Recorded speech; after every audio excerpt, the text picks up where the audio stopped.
అమీషా పటేల్ కేవలం హిందీలో మాత్రమే కాదు, తెలుగులోనూ ఆమె పేరు బాగానే పాపులర్ అయింది. ఇక్కడ పవర్ స్టార్ పవన్ కళ్యాణ్ భద్రితో పాటు ఎన్టీఆర్ నరసింహుడు, బాలయ్యతో పరమవీర చక్ర లాంటి సినిమాలు చేసింది.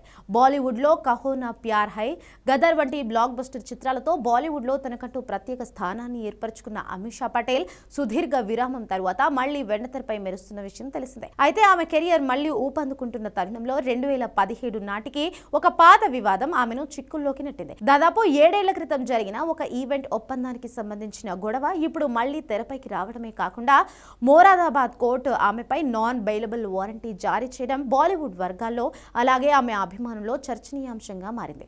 ఈ కేసు మూలాలు 2017 నాటి ఒక ప్రైవేట్ ఈవెంట్ చుట్టూ తిరుగుతున్నాయి. నివేదికల ప్రకారం మొరాదాబాద్ లో జరగాల్సిన ఒక కార్యక్రమానికి హాజరయ్యేందుకు అమీషా పటేల్ అంగీకరించి దానికి సంబంధించిన పారితోషికాన్ని కూడా తీసుకున్నారని నిర్వాహకులు ఆరోపిస్తున్నారు.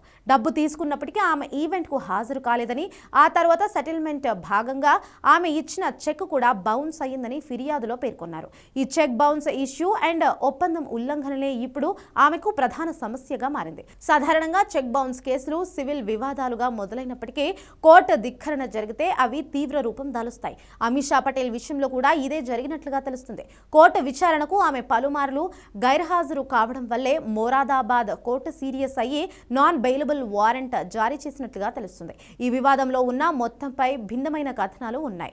కొన్ని నివేదికలు లక్షల రూపాయలని చెబుతుంటే మరికొందరు సుమారు 14 లక్షల రూపాయల వరకు ఉంటుందని అంచనా వేస్తున్నారు. ఏదేమైనా కోర్టు ఆదేశాలను పాటించకపోవడం వల్లే పరిస్థితి ఇక్కడి వరకు వచ్చిందేమోనని న్యాయ నిపుణులు అంచనా వేస్తున్నారు. ఈ పరిణామాలపై అమీషా పటేల్ సోషల్ మీడియా వేదికగా స్పందించింది. ఈ కేసు చాలా పాతదని, దీనికి సంబంధించి ఇప్పటికే ఒక ఒప్పందం మాత్రం కుదుర్చుకున్నామని ఆమె పేర్కొంది. ఫిర్యాదుదారులకి ఇవ్వాల్సిన మొత్తం డబ్బును ఎప్పుడో చెల్లించేశామని, అయినప్పటికీ తనపై ఇలాంటి తప్పుడు ఆరోపణలు చేయడం దురదృష్టకరమని ఆమె ఆవేదన వ్యక్తం చేసింది. తన లీగల్ టీం ఈ విషయంపై తగిన చర్యలు తీసుకుంటోందని, పాత విషయాన్ని మళ్లీ తిరగదోడడం వెనుక దురుద్దేశం ఉండొచ్చని ఆమె పరోక్షంగా అభిప్రాయపడింది.